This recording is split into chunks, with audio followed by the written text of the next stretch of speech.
Welcome to the channel, my dear viewers.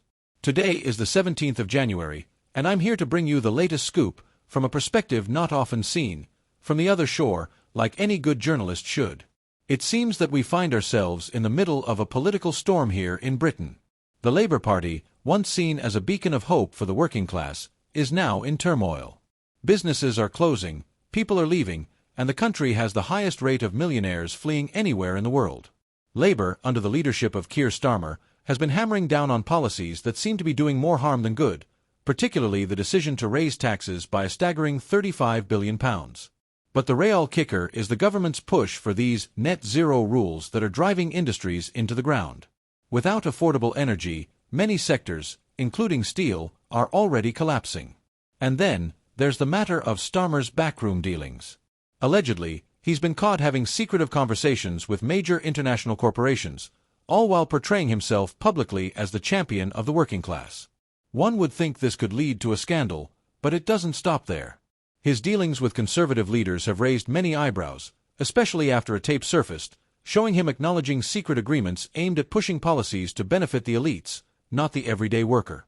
In an attempt to spin the narrative, Starmer has tried to brush off these revelations as baseless attacks, but the damage to his credibility is undeniable. The public's trust is waning, and there are increasing calls for his resignation. It begs the question, can Starmer continue to lead, or is this the end of his political career? The political situation in Britain was becoming more turbulent by the day. The Labour Party, once the voice of the working class, was rapidly losing its grip on the public's trust. The crisis, however, was not merely the result of opposition rhetoric, but the inevitable fallout from a string of revelations that had shaken the political landscape to its core. It all began when a journalist uncovered a series of confidential documents that exposed Keir Starmer's involvement in secret meetings with corporate backers.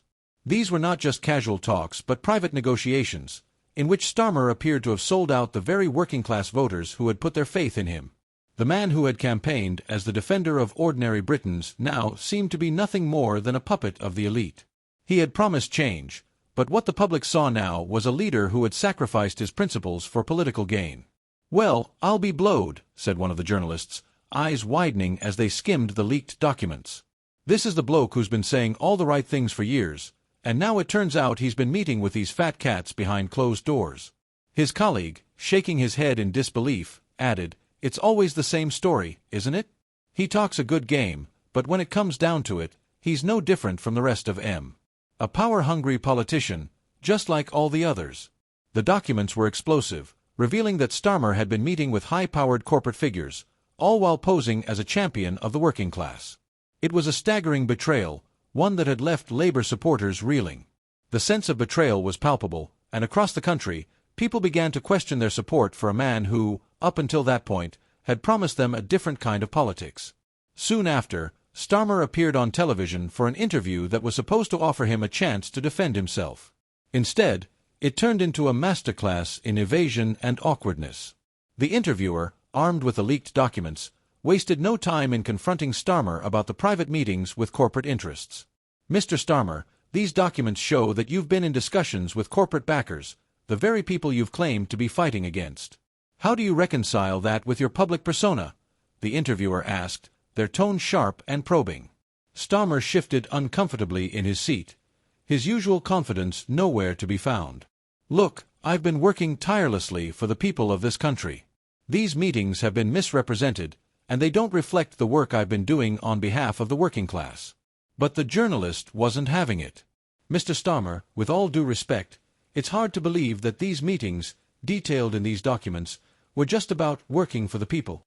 It looks more like you've been playing a different game, one where corporate interests take priority. Doesn't that betray the very voters who put you in power?" The question hung in the air, and Starmer's response was more of a stammer than an answer. He fumbled for words, his typical smooth rhetoric failing him when confronted with the undeniable evidence of his political duplicity. The interview continued, but the damage was done. The public, watching from their living rooms, could no longer ignore the growing sense of disillusionment. Starmer's leadership was on the ropes, and the Labour Party was facing a crisis of confidence like never before. But it wasn't just the public that was turning on him. The very foundations of the party were beginning to crumble as well. "We've been defending him for months," said one senior Labour figure, pacing back and forth in frustration. But now, I'm not so sure. If these accusations are true, how can we continue to stand by him? How can we lead a party that's supposed to represent the people, but instead is beholden to the very corporations we've been fighting against? The internal divisions within the party were becoming impossible to ignore. Those who had once been loyal to Starmer now found themselves questioning his leadership. Long-time members of the party, many of whom had spent their entire careers fighting for social justice, were beginning to feel betrayed. "It's not just the Tories we need to worry about anymore," said another Labour MP, "it's our own party.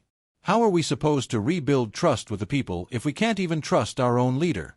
As the days passed, the pressure on Starmer mounted. His approval ratings began to plummet, and the looming local elections, which had once been seen as a potential victory for Labour, now seemed like a referendum on Starmer's leadership. If Labour didn't perform well in the elections, it could spell the end of his career. "I don't think he'll survive this," said a former Starmer supporter, shaking their head. The public's had enough. The leaks, the scandals, the corporate ties, it's too much. And let's not forget his handling of Brexit. He's been all over the place on that too. Starmer's troubles didn't end with the interview. Another scandal broke when it was revealed that he had been caught in another compromising position. It was a private matter, but one that had the potential to destroy his already fragile reputation. Allegations of a secret affair surfaced, raising serious questions about Starmer's moral integrity.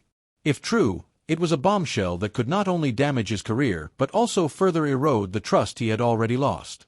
"The man can't seem to catch a break," muttered one Labour backbencher. "Every day there's something new. And it's never good." The interview with the journalist had been the tipping point, but the affair allegations only added fuel to the fire. The public was outraged, and the calls for Starmer's resignation grew louder by the day. His leadership, once seen as the savior of the Labour Party, was now being questioned from all sides. "Can you believe this?" a frustrated Labour MP exclaimed, his voice tinged with anger. "He's supposed to be our leader, but now we're the ones cleaning up his mess. It's disgraceful." Even those within his own party who had once seen him as a viable alternative to the Tories were now rethinking their support. The internal divisions were widening, and the calls for change were growing more insistent. "It's clear now," said another MP, "Starmer is more concerned with holding on to power than with actually leading the country. And if he can't even keep his own party together, how can we expect him to lead the nation?"